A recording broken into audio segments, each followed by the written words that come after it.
Good evening all and welcome to day 3 of the 12 Days of Creepmas, a chilling collection of cryptid stories for you to enjoy. Don't forget that if you would like to get 70% off my Patreon, throw in code GHOST, links in the description to find out more. But for now it's time to get comfortable and let the darkness take control. When I was around 8 or 9, my family lived in a small rural town in Guanajuato. Life there was simple. Everyone knew each other, people worked in the fields, and kids like me grew up playing in the dirt roads and helping out with chores. My parents worked near the sorghum fields outside of town, and because the trucks came in and out constantly, one of my little jobs was to open the gate for them so that they could get through the fields. It was fun for me. I felt important, like I was helping out the grown-ups. Plus, I was fascinated by the huge trucks. Sometimes, when the drivers weren't looking, I'd grab onto the side step and ride along for a short distance. It was dangerous, and I knew I'd get in trouble for my parents if they ever caught me. But when you're a little kid living in the middle of nowhere, it feels like a big adventure. One evening at around 6:30 or 7 p.m, a truck came by. The sun was already dropping behind the hills, and the light was fading fast. I opened the gate as usual, and when the truck rolled through, I jumped onto the side step and hung on, riding along as it rumbled into the fields. I couldn't jump off right away because the truck was going too fast, so I waited until it slowed near a curve, about 200 meters inside the fields. I jumped down, my little legs stumbling on the dirt, but I was fine. The truck kept going, and I started making my way back to the gate. That's when everything changed. I was walking along, alone, when I noticed movement beside me. A big pig was walking at my side, almost like it had appeared out of nowhere. I thought that was strange but not impossible. People in town owned pigs. Then a few meters ahead, I saw turkeys, then another pig, then more, coming out of the fields, out of the shadows. At first I told myself it was just animals. But the way they moved was wrong. They weren't natural. Their heads would twitch, their bodies jerked as they walked, like people imitating animals instead of being them. I started trotting, hoping to reach the gate faster. The animals trotted too, right next to me, their pace matching mine exactly. My heart started hammering in my chest. The more I sped up, the more they did too. It was like they were herding me. I risked a glance at the big pig closest to me, and that's when I froze, because its eyes weren't animal eyes, they were intelligent and aware. I'd even say human eyes. And for a split second, I swore its mouth curled like it was trying to smile at me. And I bolted. I ran as fast as my legs would carry me, tears streaming down my face while I could hear hooves and claws pounding the dirt beside me. They didn't make animal noises, grunts or gobbles or squeals. It was just the sound of feet hitting the earth, staying right at my side.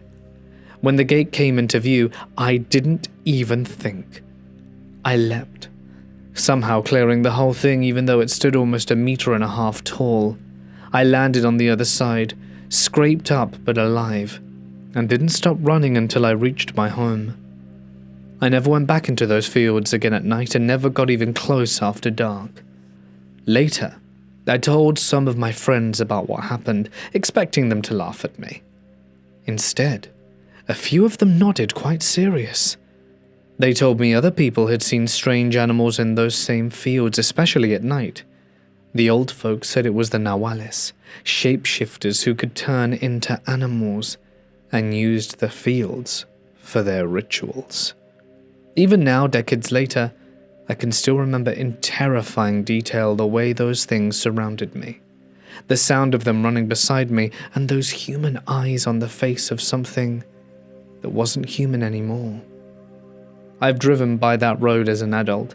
I've even slowed down near the gate where it all happened, and every single time I get that same feeling I had that night, that something is still out there in the field, just waiting for another kid to stray a little bit too far. The first time I went to the cabin, I thought it was going to be a romantic weekend. My partner Ben grew up spending summers at that cabin, and to him it was familiar. To me, it was very remote, miles of dense wood and gravel road that seemed to vanish once your headlights turned away. The lake was black and perfectly still at night, stretching out like an empty void. We arrived at the cabin just before sunset.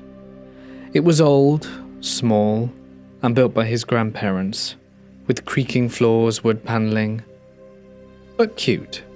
After dinner, the sky outside turned a dark metallic blue, and Ben suggested we walk out to the dock. I agreed and was excited, throwing on my jacket and following him down to the edge of the water.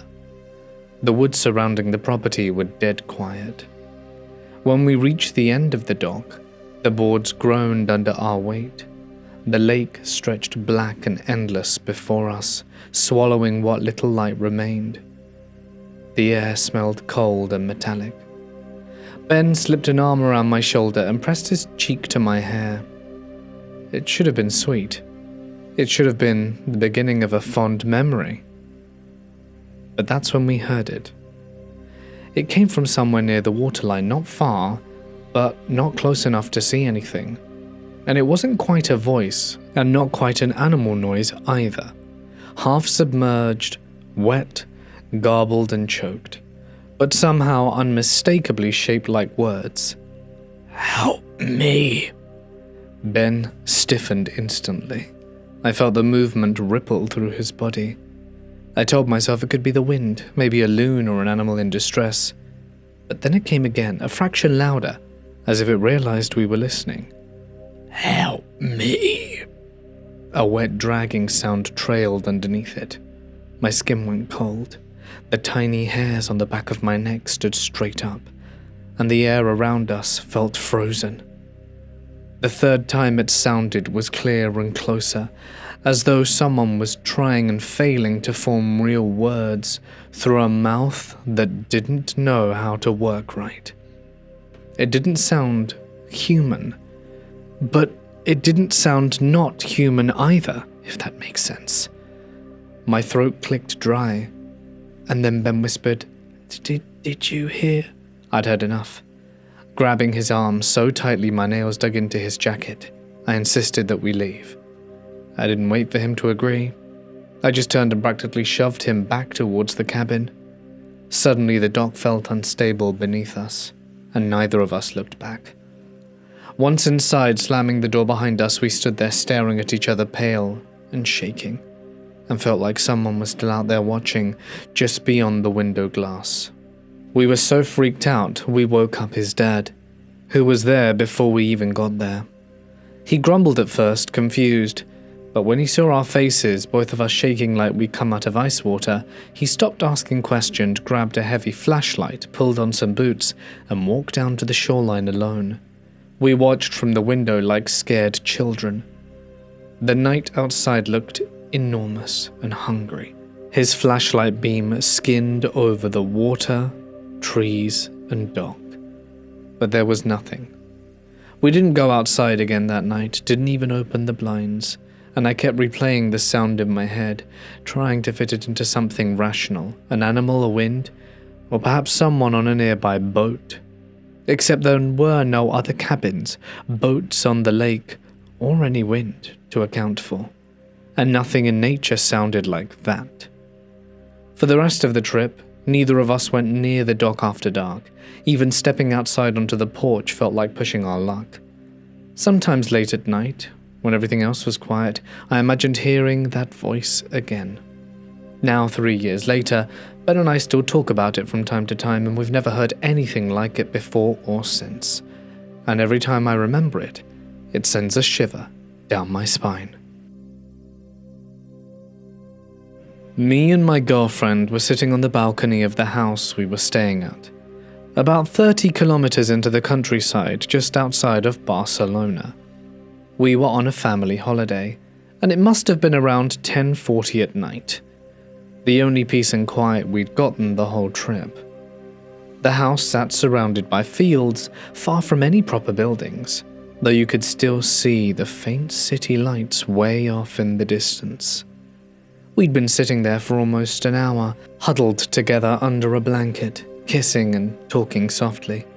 There were no lights outside, not even on the balcony.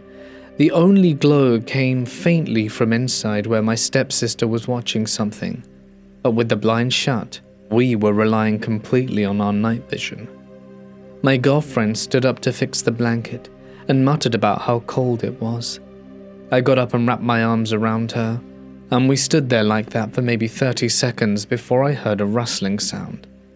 The house was surrounded by tall, constructed bushes, so at first I thought it was just the wind brushing through them, until it didn't quite sound like that anymore.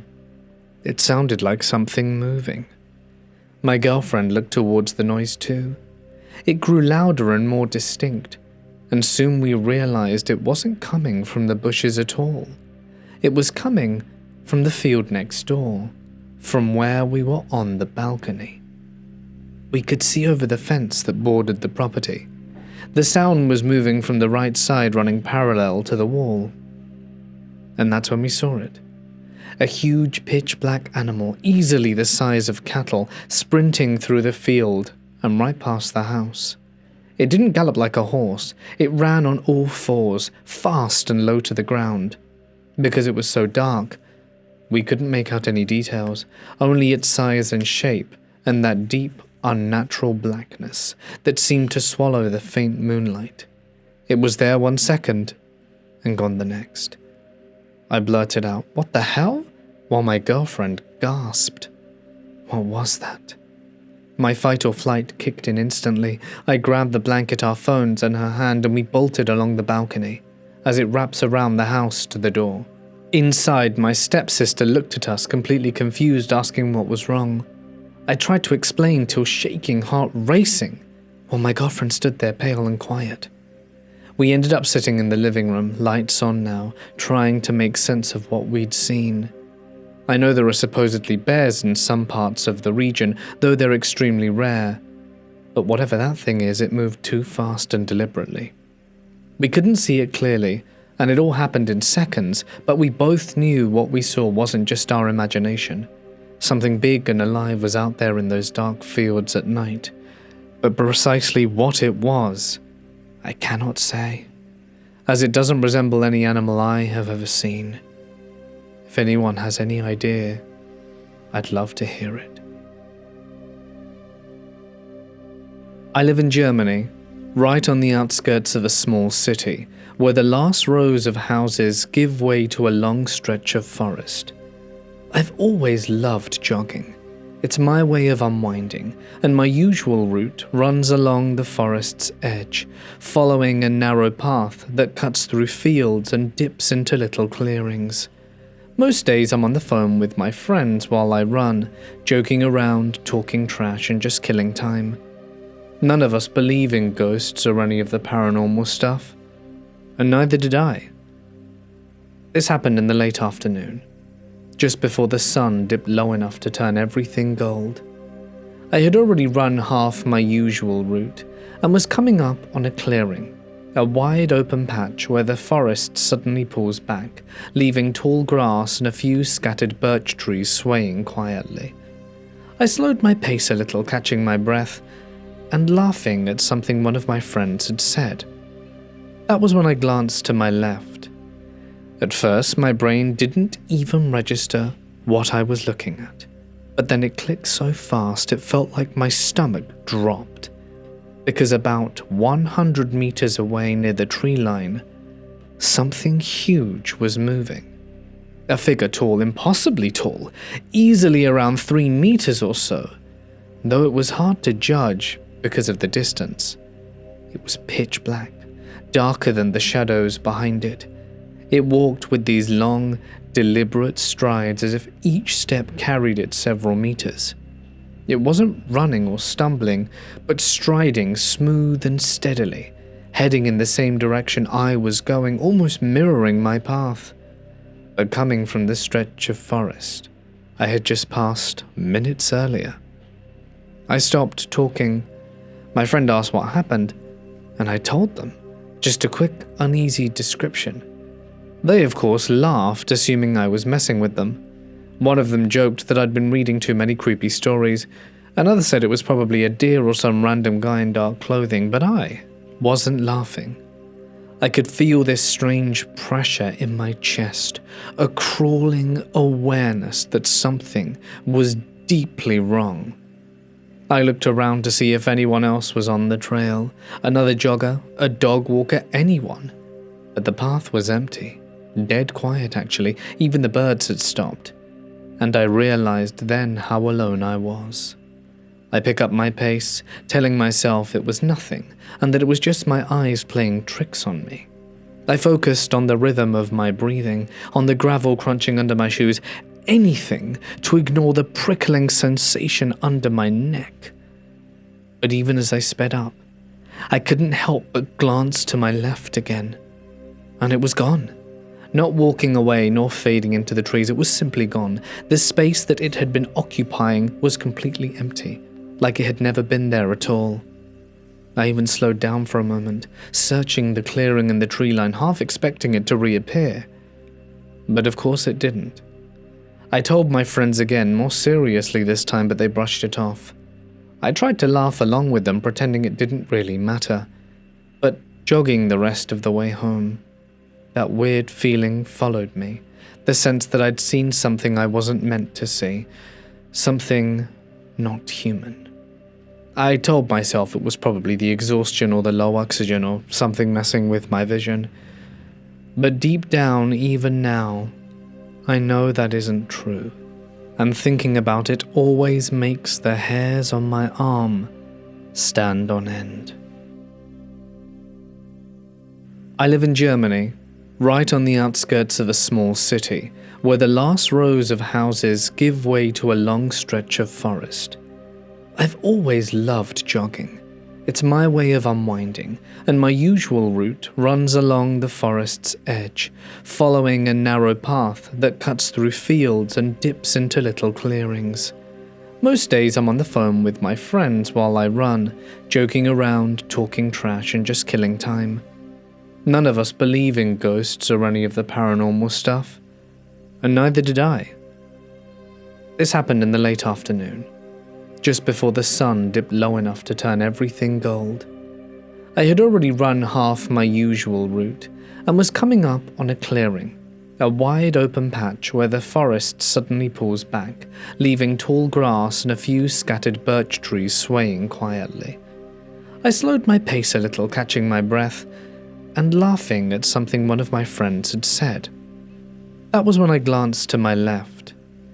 At first, my brain didn't even register what I was looking at, but then it clicked so fast it felt like my stomach dropped, because about 100 meters away near the tree line, something huge was moving. A figure tall, impossibly tall, easily around 3 meters or so, though it was hard to judge because of the distance. It was pitch black, darker than the shadows behind it. It walked with these long, deliberate strides as if each step carried it several meters. It wasn't running or stumbling, but striding smooth and steadily, heading in the same direction I was going, almost mirroring my path, but coming from the stretch of forest I had just passed minutes earlier. I stopped talking. My friend asked what happened, and I told them, just a quick, uneasy description. They, of course, laughed, assuming I was messing with them. One of them joked that I'd been reading too many creepy stories. Another said it was probably a deer or some random guy in dark clothing, but I wasn't laughing. I could feel this strange pressure in my chest, a crawling awareness that something was deeply wrong. I looked around to see if anyone else was on the trail, another jogger, a dog walker, anyone. But the path was empty, dead quiet actually, even the birds had stopped. And I realized then how alone I was. I pick up my pace, telling myself it was nothing, and that it was just my eyes playing tricks on me. I focused on the rhythm of my breathing, on the gravel crunching under my shoes, anything to ignore the prickling sensation under my neck. But even as I sped up, I couldn't help but glance to my left again, and it was gone. Not walking away nor fading into the trees, it was simply gone. The space that it had been occupying was completely empty, like it had never been there at all. I even slowed down for a moment, searching the clearing in the tree line, half expecting it to reappear. But of course it didn't. I told my friends again, more seriously this time, but they brushed it off. I tried to laugh along with them, pretending it didn't really matter, but jogging the rest of the way home, that weird feeling followed me, the sense that I'd seen something I wasn't meant to see, something not human. I told myself it was probably the exhaustion or the low oxygen or something messing with my vision. But deep down, even now, I know that isn't true. And thinking about it always makes the hairs on my arm stand on end. I'm from Hazard, Kentucky. Technically Perry County, but if you're from around here, you know that's basically the same thing. Deep Appalachian Mountains. My parents still live way out there tucked in the trees, and the house I grew up in has always been off. My mum grew up there too, and she swears strange things were happening long before I came along. I started seeing weird things when I was about 5. Shadows crossing doorways, something touching the foot of the bed, whispers like someone talking in the next room but no one was ever there. Because of that, my parents barely let me watch horror movies or those ghost shows. They said it stirred things up. I ended up sleeping with my mum until I was around 13 because of how often I saw things in that house. One night though, despite all the rules, we decided to watch an episode of Ghost Adventures, the Waverly Hills ones. We watched it on the old TV in her room. I remember feeling jumpy going to bed, but I didn't expect anything to actually happen. Sometime around 3 a.m. I jerked awake with that feeling like something was staring down at me hard enough to burn a hole through my back. I rolled over slowly towards my mum's side of the bed, and that's when I saw something standing there. Its skin was so pale it looked almost blue, unnaturally smooth but stretched tight like it barely fit. It was hunched over as if its spine couldn't straighten all the way, its shoulders jutting like broken pieces under the skin. The fingers were long, ending in black claws that curled slightly. Its face was sunken in almost skeletal, with hollow black pits where the eyes should have been. There were a few greasy strands of hair hanging off its head. It was completely naked, but I didn't see any anatomical parts. I did the one thing a terrified kid does. I dove under the covers and froze. I didn't yell nor shake my mum awake, but hid, sweating hard. I stayed like that the whole night, too scared to even breathe loudly. And if you've ever stayed awake all night terrified, you'll know just how long it feels. When morning finally came, I peeled the blanket down and saw sunlight pouring through the window. The thing was gone. My mum woke up, stretched, and suddenly lifted her shirt with this confused look. All down her side were deep claw marks. The lines overlapped like fingers, like they'd been stacked on top of each other down in a swipe. It was bad. This was around 07, before everyone had a camera in their phone, so we didn't think to take a picture. We were freaked out. The worst part was it wasn't even the first time. A little while before the incident where I hurt my mum, I had woken up one night to find it standing on my side of the bed, bent over like it was examining me. I hid under the covers that night too, and when I peeked hours later, it was still there. It was only when daylight crept into the room did I finally crawl out and see that it had gone. I never saw the creature again after the night it clawed my mum, but I think about it constantly, especially when I'm driving back down those roads at night. I know I wasn't dreaming. And I appreciate the story sounds like some creepypasta, or like The Rake, but I didn't have access to the internet until 09. People around here used to call things like that crawlers, but I don't know what this thing was. All I know is that I grew up in that house, and my parents are still living there, and it frightens me, even though I haven't seen it in a while. This happened sometime in 2019, well past midnight, when my friend Ted had an encounter he still can't fully explain. Exhausted and a bit foggy-headed, he rolled out of bed to make his usual half-asleep trip to the bathroom, and then, because he always did this, wandered into the kitchen for a late-night snack. While he was eating, he slowly paced around the living room to wake himself up a little, eventually drifting towards the large window at the back of the house. The window overlooked his backyard from the second floor, giving him a clear view of the entire property. The yard is huge and almost empty, with only 2 trees, one of which has been dead and rotting for years. As he stared outside, lost in his thought, he saw something move by the rotted tree. At first he thought maybe it was a trick of the light, or his tired eyes playing games with him. But the movement continued, and that's when he noticed it. A towering figure standing just beyond the old tree. And Ted froze. The creature was massive, easily standing somewhere between 7 and 8 feet tall. He knew about this because it reared up fully on its legs, giving him a perfect comparison against the height of the nearby trunk. It had jet black fur, covering a muscular frame like a bodybuilder, and the silhouette alone looked powerful and predatory. He then noticed the head, a long snout, sharply defined ears like those of a German shepherd or wolf or even longer, and something atop its head that resembled antlers, though Ted could never be sure if they were antlers or just oddly shaped, elongated ears catching in the minimal light. The creature lifted its head slightly, sniffing the cold night air. And then the worst part. It looked directly at him. Its eyes glowed a horrifying shade of blood red, bright enough that Ted could see them from the second-floor window. And for a moment, he couldn't even process it. He'd seen strange things before, so he wasn't the kind to panic easily. But this felt different. Their eyes locked.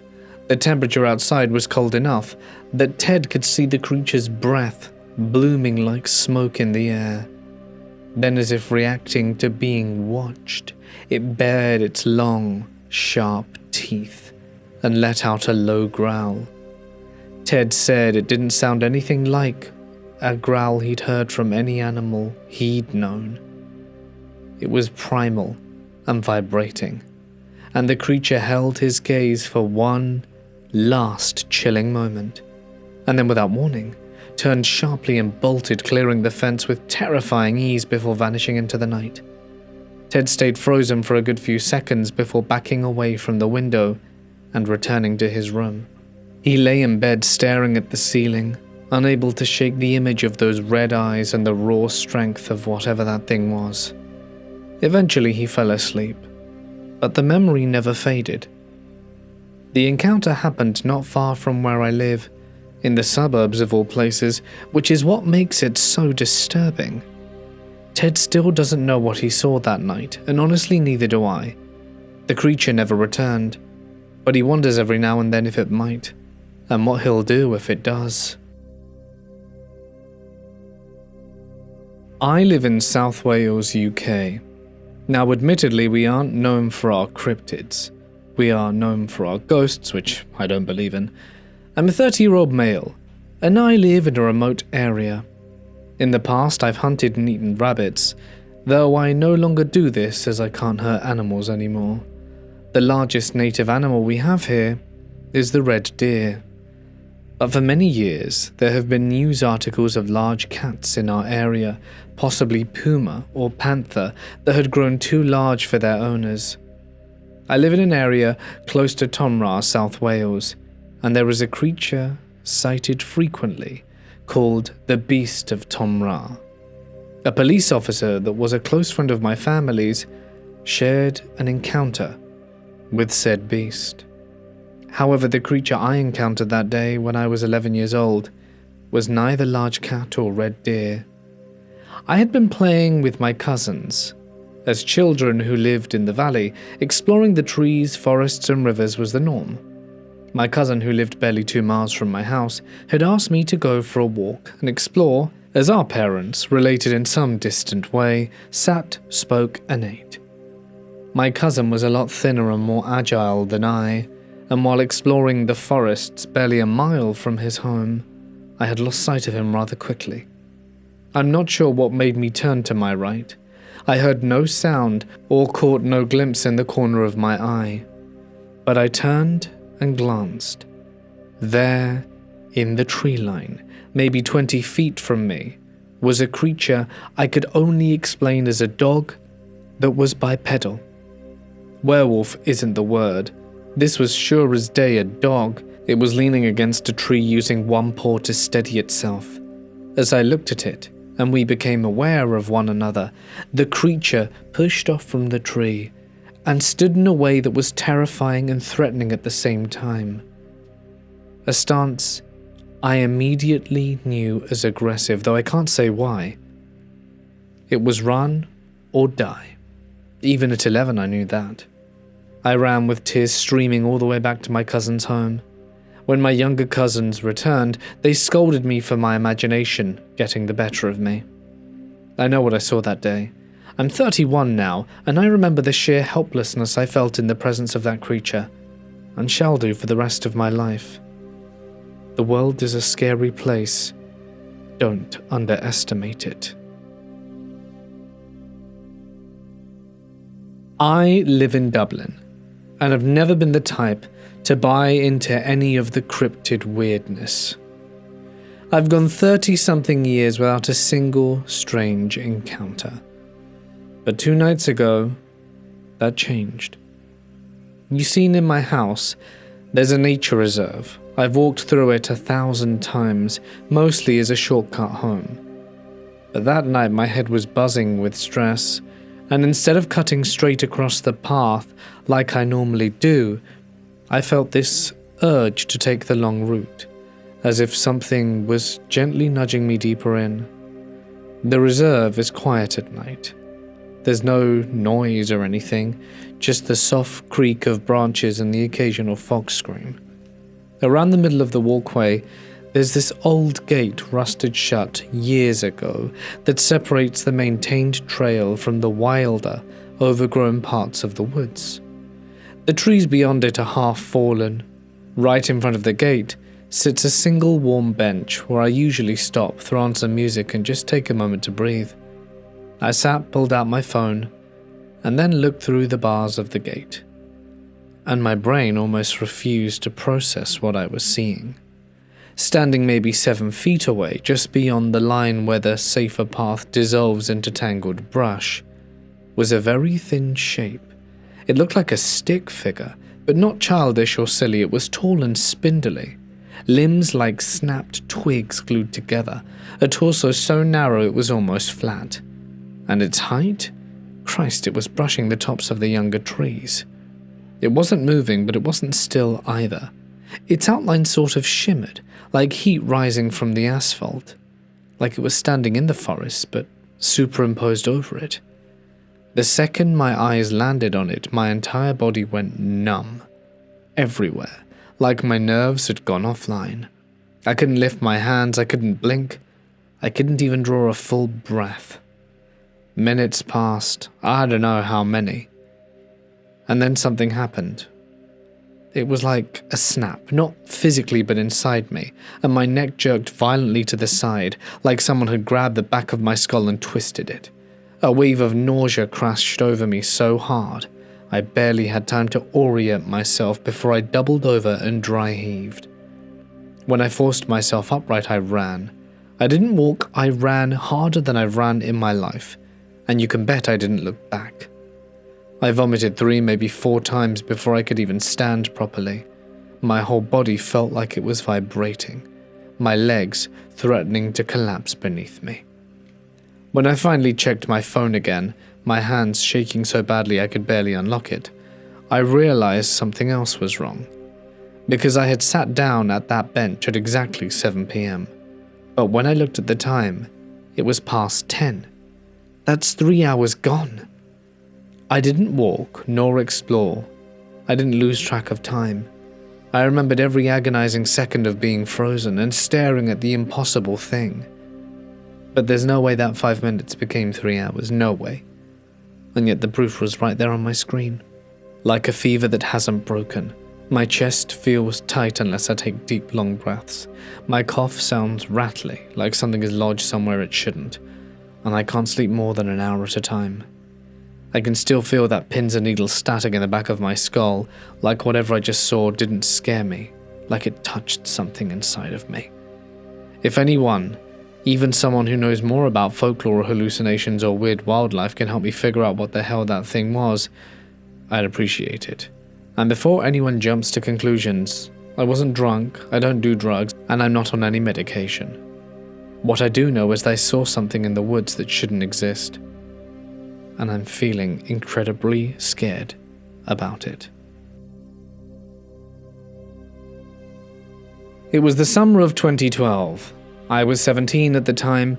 I spent my summers looking for something to do or get into trouble.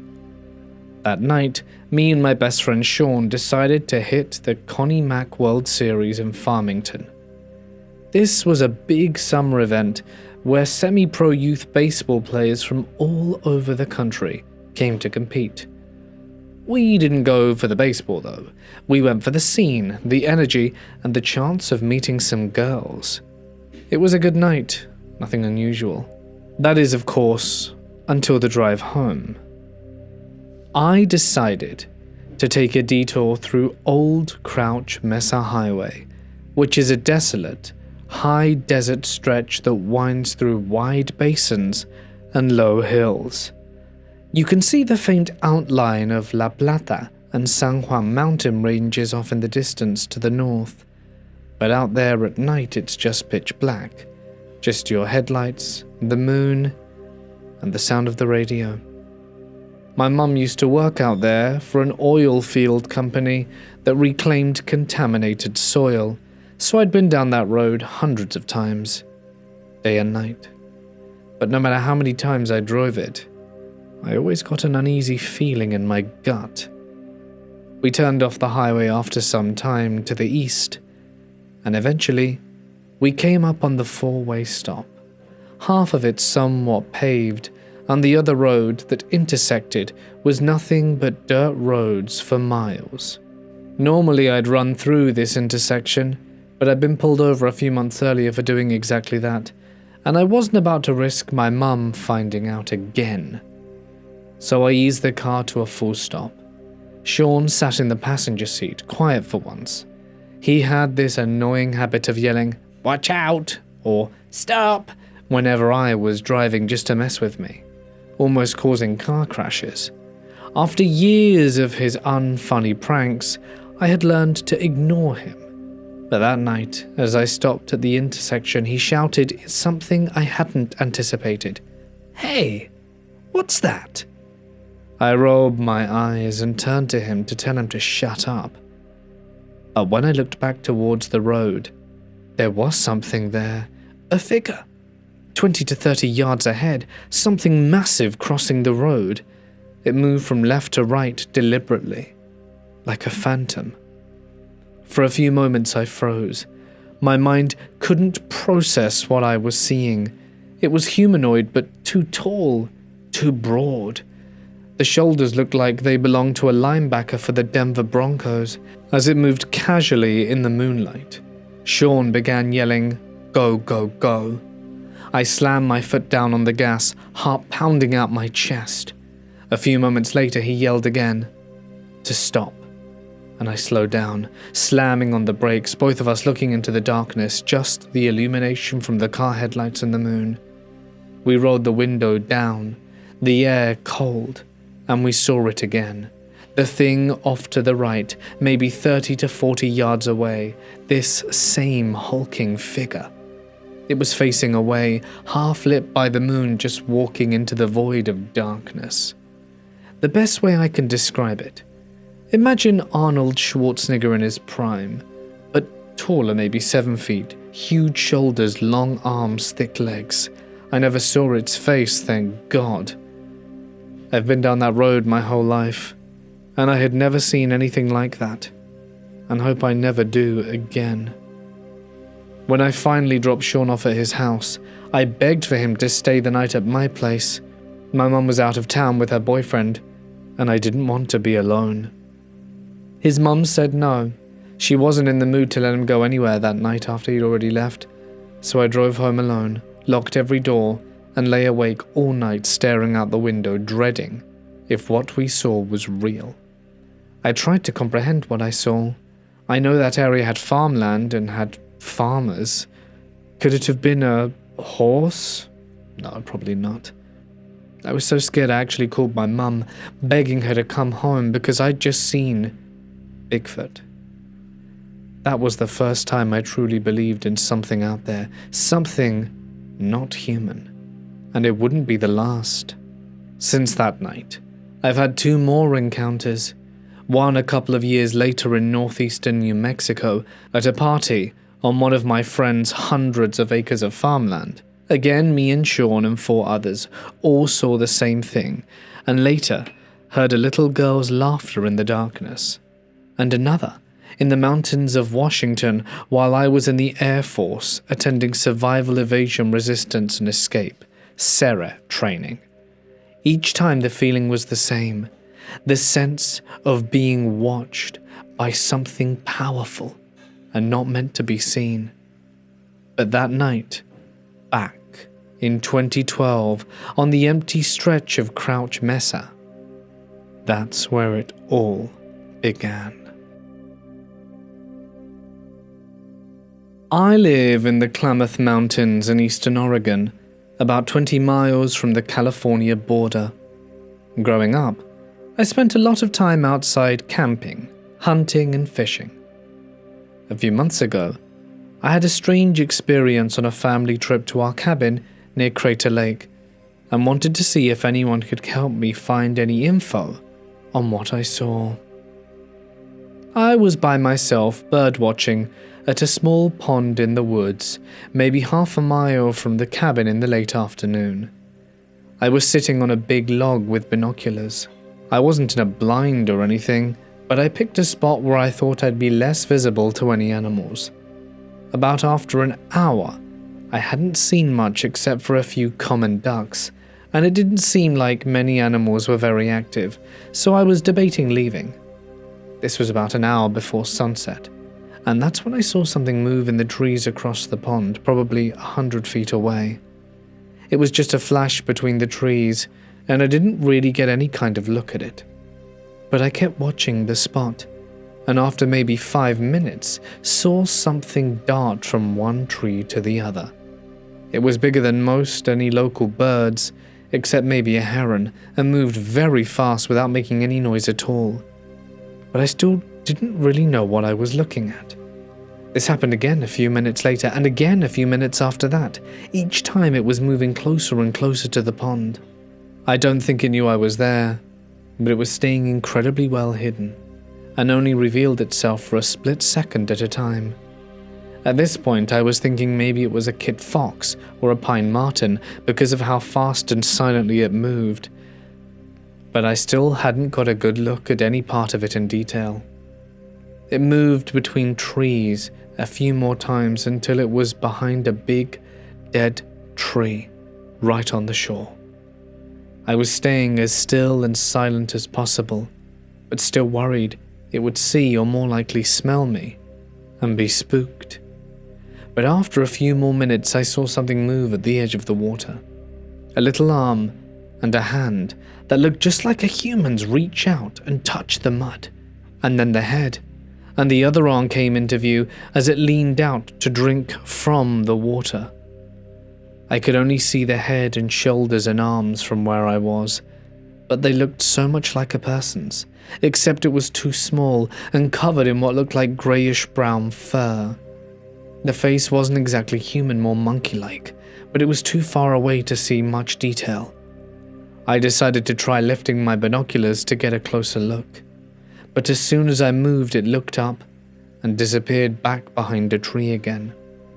I watched until it started to get dark, but I didn't see it again, not even darting behind the trees. I went back to the cabin and told my grandpa what he saw. He'd been a rancher in the area his whole life, and he said, "Sounds like you ran into a hide-behind," and laughed. I said, "No, Gramps, seriously, this isn't a joke." He said he'd heard stories about Bigfoot and hide-behinds and several times saw little human footprints on hunting trips deep in the mountains where no children would be. I think he believed me, but he didn't really know anything. I asked my dad and brothers and they just started giving me crap about Sasquatch. I went back to the pond the next day and walked around where the creature had been but didn't find any tracks or scat or fur or anything. I did figure it had probably been about 3.5 or 4 feet tall based on the trees, but narrow enough to hide completely behind a ponderosa pine, which makes me think it must have been standing and moving upright. And that's it. I'd wish I'd seen more of it, but that face and hands were absolutely not like any local animal. It looked very much like a monkey or furry little human. I've tried to find more information about it. There may be little people or humanoids in some of the local Native American folklore, but I have been unsuccessful in finding a lot of information about it. I hope someone has some ideas of what I might have seen. It was a very unique and memorable experience, and any further information would be greatly appreciated. During June 2013, while visiting the Gingerbread Islands in the Bahamas, I went for a walk through a wooded area with a friend. The path was a narrow, winding road lined with sparse dead trees and dry brush. The setting was quiet and secluded. The sun had begun to set, casting the landscape in that remarkable orange glow. Approximately 30 seconds before the encounter, I experienced an overwhelming shift in perception. My heart dropped into my stomach. It was like I was overwhelmed by a warning. It was not a reaction to any visible stimulus, even in bodily warnings. It was subconscious. And as we rounded the bend in the trail, we came across a small clearing where no more than 30 feet ahead crouched an unidentified creature that I had never seen before and haven't since. It was no taller than 4 feet when crouched, completely hairless, uniformly smooth, pale white skin, tight over its skeletal frame, with no visible muscle definition. The body was extremely thin and emaciated, vertebrae visibly protruding down the back, long limbs with loose, folded skin at the elbows and wrists, only bone beneath skin. It had 4 elongated fingers on each hand, tipped with sharp black nails, and no visible face, just 2 slits above the mouth representing nostrils, the eyes entirely black. It turned abruptly, but it locked eyes once, then turned and fled on all fours, vanishing into the forest. Its movement resembled that of a human attempting to run on all fours, jarring and unnatural but somewhat coordinated. We sprinted back to the marina. I recounted the encounter to the others, who dismissed it as a dream or an overactive imagination. I was never overwhelmed by nightmares, and I haven't seen it since. I am knowledgeable about the local wildlife, and I was very overwhelmed with what I saw. I've never come across that creature, or had anyone match the description of what I saw. But I wonder, has anyone else ever heard of such a thing? My grandparents and I always like to go to a little camping site that's hours away from where I live. I don't want to say where specifically, but basically it's really out there, far enough that even medical helicopters can't get in. Trees for miles. And we always like to go camping there because my grandfather is a big Bigfoot fan and barely anyone goes there. I don't want to say too much about it because it would ruin it. When I was 13, we went camping there, and it was pretty normal. I didn't care that much. I was just thinking of it as camping. The first time we went, it was me, my grandmother, my grandfather, and my cousin and my grandpa's friend he met online. He was there because they were both Bigfoot fans, and he had tons of equipment to track him. I'm talking bank loan type stuff. Anyway, they were both pretty excited. They did an interview talking about the first time my grandpa went there and how scary it was. He always told scary stories about that place, which freaked me out. It was pretty normal. I don't remember much besides sleeping through it and eating military food. I went to bed that night, but for some reason I couldn't sleep for about an hour. Then I finally passed out. I woke up early just as the sun was rising. I looked out to see if anyone else was awake, and it turns out my grandpa's friend had left.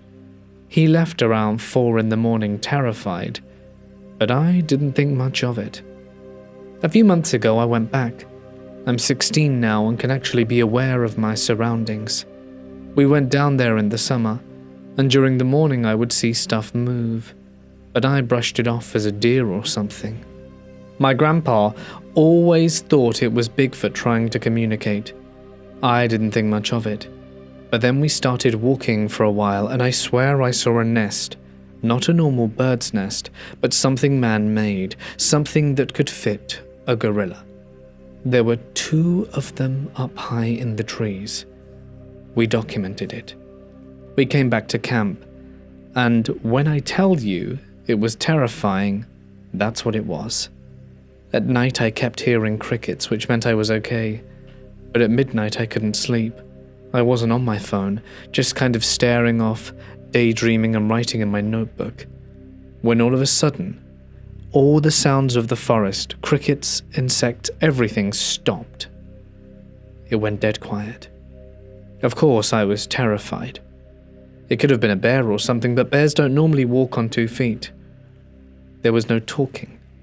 I swear something was walking right next to my tent, smelling my hair. Something that wasn't human. The next morning, I told my grandpa what happened. He said the same thing happened to him the first time he was there. We went back to where the big nests were, but this time there were footprints way bigger than a bear's. They didn't even look like bear footprints, they looked like human. We left in the morning, but I swear we weren't alone there.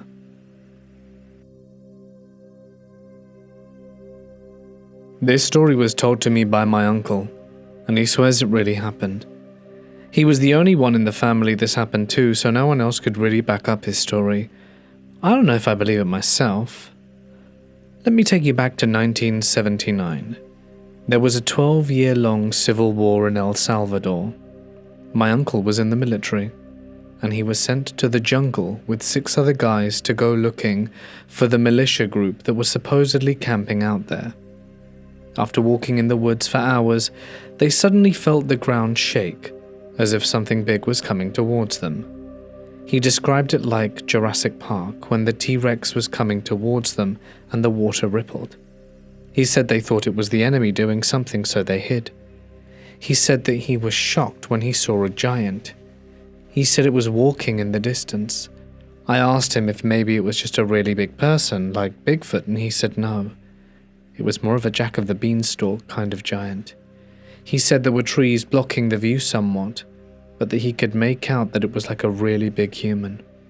He said it was as tall as the tallest tree there, and that he tried to get a good look at it, but he was terrified and didn't want to get out of his hiding when he realized what it was.